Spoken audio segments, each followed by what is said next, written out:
আসসালামু আলাইকুম বন্ধুরা, আশা করছি সবাই ভালো আছেন।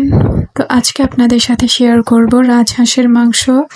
তো তার জন্য এখানে আমি 600 গ্রাম রাজহাঁসের মাংস নিয়েছি। আর নিয়েছি জিরা, গোলমরিচ, এলাচ, লং, দারচিনি, শুকনো মরিচ আর তেজপাতা। এগুলোকে আমি একসাথে ভালোভাবে পিষে নেব। তো একটা কড়াই নিয়েছি, কড়াইটাকে গরম করে আমি দিয়ে দেব সয়াবিন তেল।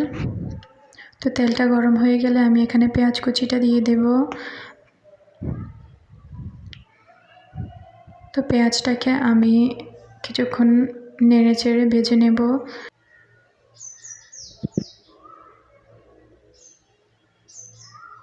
তো পেঁয়াজটাকে আমি হালকা করে ভেজে নেব।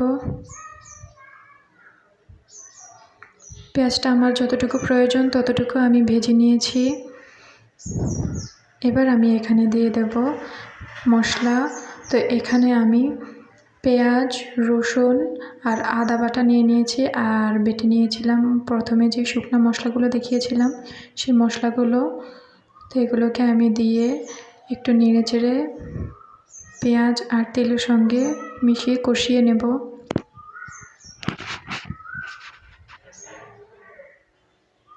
তো এখানে আমি তেজপাতা, আস্ত এলাচ, দারচিনি আর দুই টুকরো লং দিয়ে দেব। দিয়ে আমি এগুলোকে আবার মিশিয়ে নেব। মিশিয়ে আরও কিছুক্ষণ মশলাটাকে আমি ভেজে নেব। তো বন্ধুরা, আমার ভিডিওটি ভালো লাগলে প্লিজ আমার চ্যানেলটিকে সাবস্ক্রাইব করে রাখবেন। তো এই পর্যায়ে আমি দিয়ে দিচ্ছি লবণ, হলুদের গুঁড়ো, মরিচের গুঁড়ো।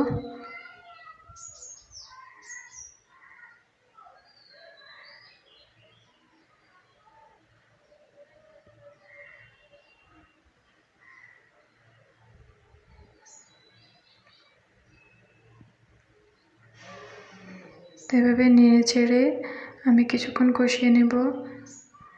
তো আমার মনে হচ্ছে আমি তেলটা কম দিয়ে দিয়েছি, কারণ মশলাটা দেওয়ার পর তেলটা আমার শুকিয়ে গেছে। তাই আমি আরও কিছুটা তেল দিয়ে আবার একটু নেড়ে চেড়ে মশলাগুলোকে কষিয়ে নিচ্ছি। তো এবার দিয়ে দেব একটু ভাজা গরম মশলার গুঁড়ো। তো এবার আমি মাংসটা দিয়ে দিচ্ছি।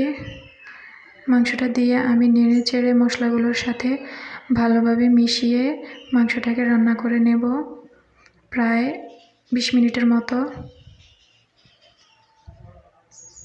তো 20 মিনিট পর আমি মাংসটাকে ঢাকনাটা তুলে আবারও একটু নেড়ে চেড়ে দিচ্ছি। তো আমি মিডিয়াম আঁচে মাংসটা রান্না করব যাতে পুড়ে না যায় আর সিদ্ধ হয়ে যায় সুন্দরভাবে।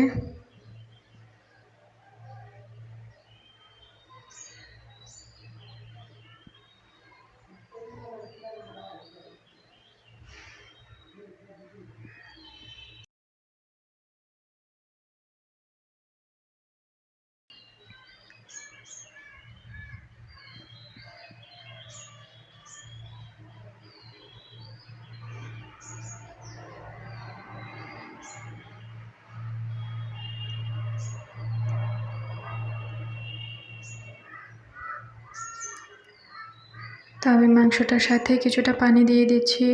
পানির পরিমাণটা আমি বলে দিচ্ছি না, কারণ আপনাদের মাংসটা সিদ্ধ হতে যতটুকু পানি লাগে ততটুকুই বুঝে দিবেন।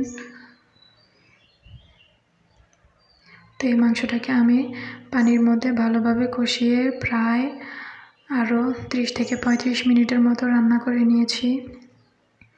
তো এর মধ্যে আমার মাংসটা সিদ্ধ হয়ে গেছে। তো আমার মাংসটা রান্না হয়ে গেছে। তো বন্ধুরা দেখুন। তো আমার ভিডিওটি ভালো লাগলে সাবস্ক্রাইব করতে ভুলবেন না। তো সবাই সুস্থ থাকবেন, ভালো থাকবেন। আল্লাহ হাফেজ।